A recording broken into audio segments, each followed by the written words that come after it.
C'est une collection de près de 4000 photos qui est réunie ici, au centre d'interprétation de Vignacourt dans la Somme.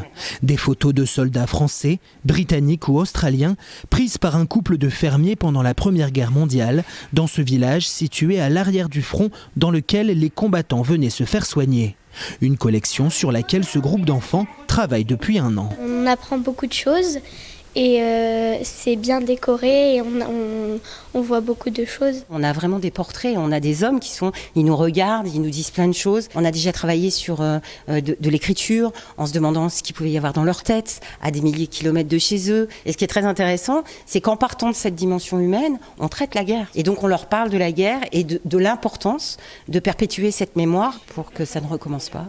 Un travail de mémoire qui se veut très ludique. On fait des panneaux pour que quand les Australiens viennent, qu'ils savent quelle rue, parce qu'avant ils avaient renommé quelques rues. Tout est très ludique, hein. Les enfants ont créé des cahiers, les enfants, vous voyez, sont en train de faire des pancartes, vont rebaptiser les rues de Vignacourt avec des noms australiens. Il nous semble évident que la richesse de cette collection de photos, les enfants doivent la comprendre, se l'approprier pour la diffuser dans le village, aux parents et aussi à l'extérieur du village. Les enfants travaillent également au tracé d'un sentier historique à travers le village pour accompagner les visiteurs qui sont chaque année plusieurs milliers à venir admirer la collection.